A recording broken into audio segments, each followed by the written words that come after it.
لا إله إلا الله. لا إله إلا الله.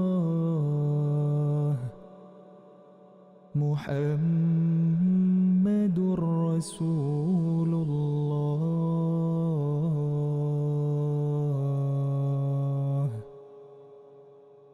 Alhamdulillahilladzi arsala rasulahu bil huda wa dinil haq liyudhhirahu ala dini kullih wa kafa billahi syahida.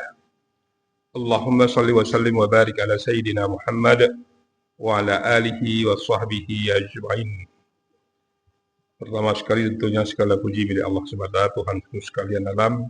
Salawat dan salam kepada baginda Rasulullah sallallahu alaihi wasallam, nabi akhir zaman yang sejatinya menjadi suri tauladan untuk kita semuanya. Bismillahirrahmanirrahim. Ya ayyuhalladzina amanu kutiba alaikumusiyam kama kutiba alal ladzina min qablikum la'allakum tattaqun. Ma'asyiral muslimin yang dirahmati Allah, bahwasanya kita bersyukur kesempatan bertemu dengan bulan Ramadan dan menjalaninya dengan baik, semoga begitu. Walaupun sebagian dari kita mungkin tidak bisa memaksimalkan diri dalam bulan ini karena sakit, kita doakan mudah-mudahan cepat sehat kembali dan bisa membersamai Ramadan ini dengan baik. Puasa salah satu kewajiban untuk kita semuanya. Sebagaimana ayat yang kami bacakan tadi, kutiba alaikumusiyam. Kata kutiba alaikumusiyam itu bermakna diwajibkan kepada kita untuk berpuasa. Yang kutiba itu seharusnya tidak dimaknai sebagai suatu beban. Karena sesungguhnya puasa itu disandingkan dengan panggilan ya ayyuhalladzina amanu. Hai orang-orang yang beriman, diwajibkan atas kamu berpuasa.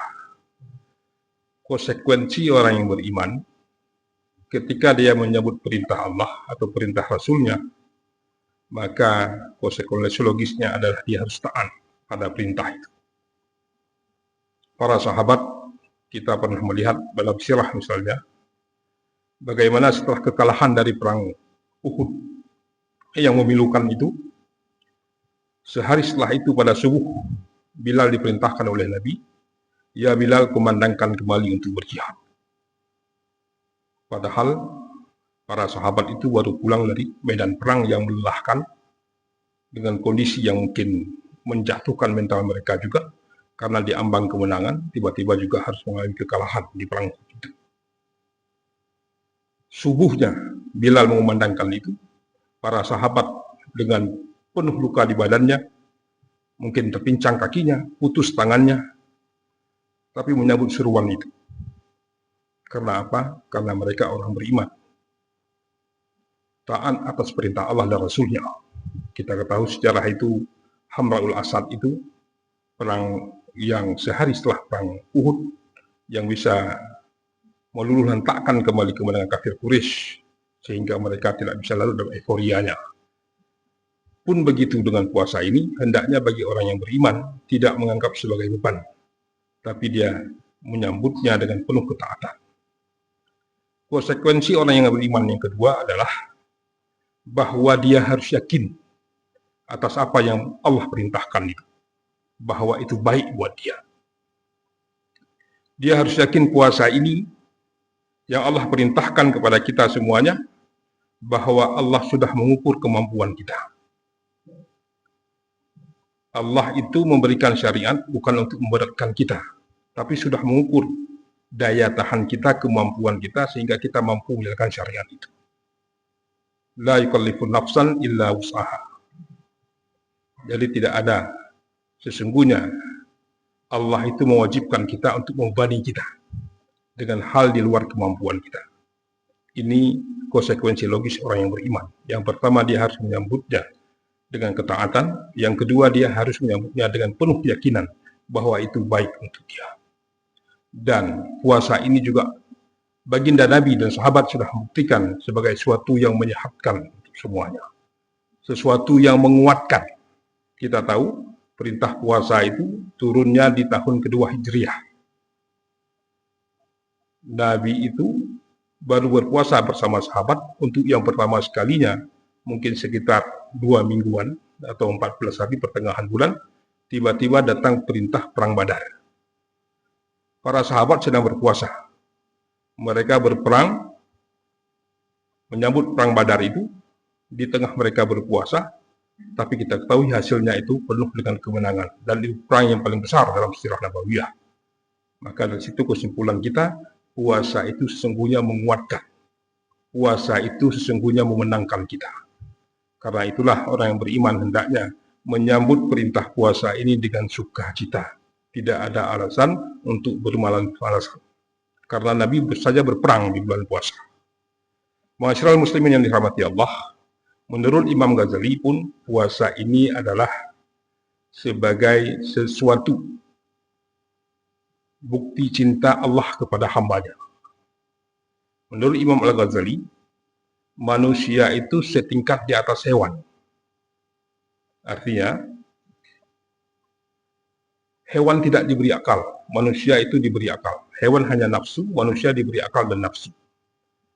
Tapi posisi manusia itu di bawah malaikat. Karena menurut Imam Ghazali, malaikat itu tidak punya nafsu. Sehingga dia menjadi makhluk yang paling taat kepada Allah. Apa saja yang diperintahkan Allah, dia melaksanakan itu. Sehingga posisi malaikat itu sangat dekat dengan Allah. Karena ketaatannya itu. Maka dari itu, manusia yang punya nafsu, untuk bisa mengelola nafsunya dengan baik, maka disuruh berpuasa. Untuk bisa mengerem nafsunya itu dengan baik, maka disuruh berpuasa. Dengan begitu harapannya, dia bisa berada pada level malaikat. Artinya, kalau sudah pada level malaikat, dia menjadi orang sosok yang dekat dengan Allah Subhanahu wa Ta'ala. Jadi kedekatan dengan Allah itu adalah salah satu bentuk cintanya Allah kepada umat manusia, kepada orang yang beriman. Jadi Allah itu meletakkan orang-orang yang berpuasa itu pada tempat yang dekat dengan dia. Bukan orangnya yang mendekat, tapi Allah mengambil orang tersebut, meletakkannya pada posisi yang dekat dengan dia. Ini adalah bukti cintanya Allah kepada orang-orang yang beriman melalui puasa tersebut. Ma'asyiral muslimin yang dirahmati Allah, sesungguhnya puasa itu harus kita maknai sebagai suatu hadiah yang mewah untuk orang yang beriman. Kata Nabi itu menjelang hadirnya bulan puasa, mengumpulkan para sahabat dan memberikan wejangan-wejangan, petuah-petuah bagaimana menghadapi puasa. Di antaranya itu adalah puasanya Nabi mengatakan, "Qad adallakum syahrun azim, syahrun mubarak, syahrun fihi lailatun khairi min alfi syahr." Jadi sungguh telah datang kepada kalian itu bulan yang istimewa, bulan yang agung, bulan yang penuh dengan berkah di dalamnya. Apa ukuran keberkahan itu, keagungan itu, keistimewaan itu? Setidaknya ada 2 cerita dari hadis Nabi yang mungkin bisa kita pegang sebagai sandaran kita, bahwa puasa bulan Ramadan itu adalah sesuatu yang istimewa, hadiah mewah untuk orang yang beriman. Yang pertama sekali adalah cerita ketika Nabi menaiki anak tangga dalam sebuah mimbar, kemudian mengatakan amin, amin, amin. 3 anak tangga 3 kali amin. Ketika sahabat menanyakan itu, Nabi menjawab bahwasanya amin yang pertama adalah dia menjawab doanya Jibril. Jibril itu berdoa, celakalah orang-orang yang apabila melewati Ramadan, kemudian dia akhirnya Ramadan itu, tapi tidak diampuni dosa-dosanya. Nabi mengatakan amin. Ini adalah hadiah mewah untuk orang kita beriman. Artinya, melalui puasa bulan Ramadan itu, melalui Ramadan tersebut, Allah itu menciptakan fasilitas untuk kita agar kita menjadi orang-orang yang terhapus dosanya. Ini impian semua orang yang beriman. Ya, ketika meninggalkan dunia ini, dia menjadi orang-orang yang tidak ada lagi dosanya. Nah, Ramadan itu merupakan fasilitas yang disediakan oleh Allah agar kita bisa mencapai posisi itu.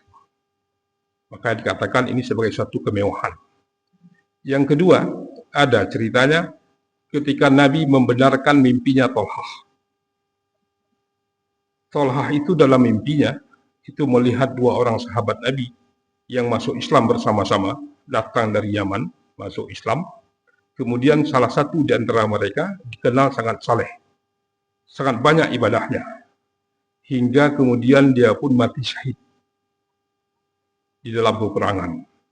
Setahun kemudian barulah teman satu laginya itu meninggal dunia. Tapi dalam mimpinya Tolhah itu melihat ketika tiba di pintu surga, sahabat yang tadi meninggal mati syahid lebih duluan setahun mempersilahkan kawannya yang satu lagi yang meninggal lebih telat setahun kemudian. Tolhah itu terkejut, bangun dari mimpinya, dia heran. Apa gerangan? Kok bisa seperti itu? Orang yang mati syahid mempersilahkan orang lain lebih dulu masuk ke dalam surga. Padahal kita tahu mati syahid itu luar biasa. Ya. Saking luar biasa nikmat diterimanya, orang mati syahid itu setelah mati dia ingin balik ke dunia. Ingin mati syahid kembali. Tidak hanya sekali tapi berkali-kali.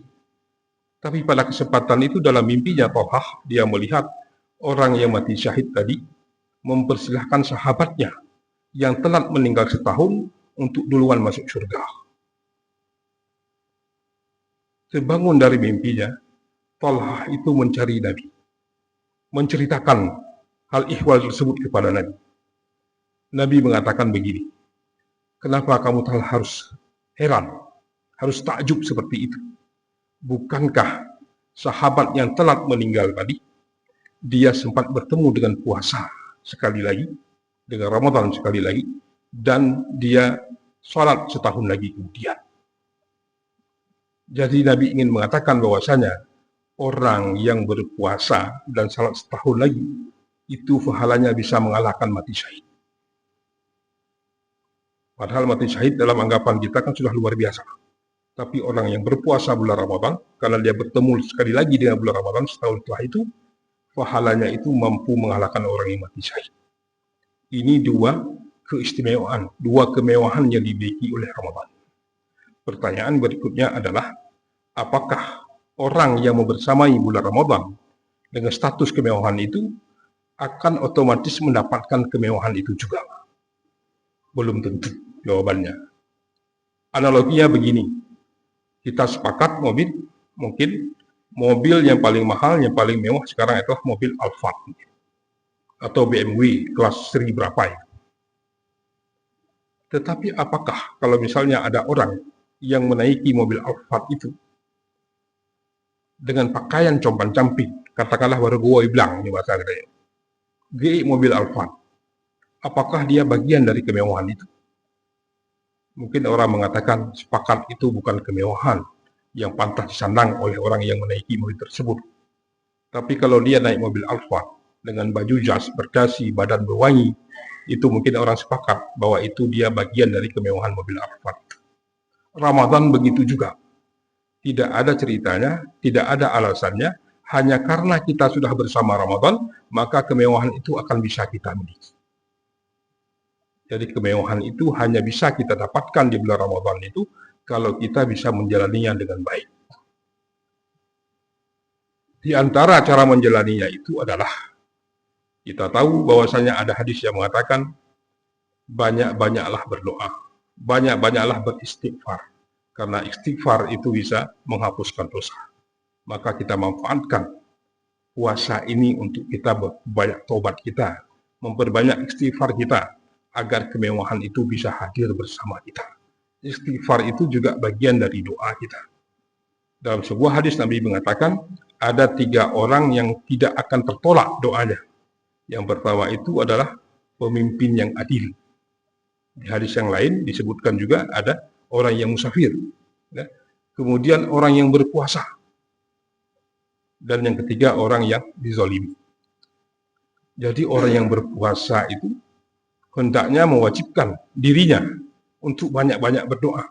Karena doa itu akan dikabulkan oleh Allah. Walaupun dalam pemahaman yang lain kita melihat, kita mendengar atau membaca bahwasanya pengabulan doa itu tidaklah mesti seperti yang kita inginkan.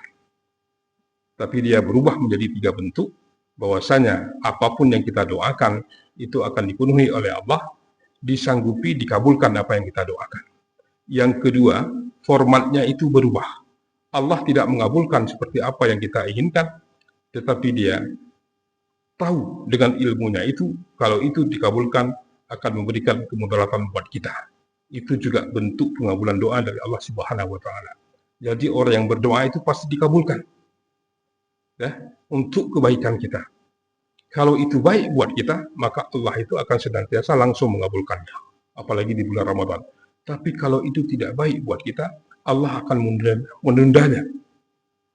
Allah akan menyimpannya, karena kita belum pantas untuk menerima hal yang kita doakan itu. Yang ketiga, sengaja Allah tidak mengabulkan itu di dunia, tapi akan membawanya nanti ke akhirat. Jadi karena itu banyak-banyaklah berdoa.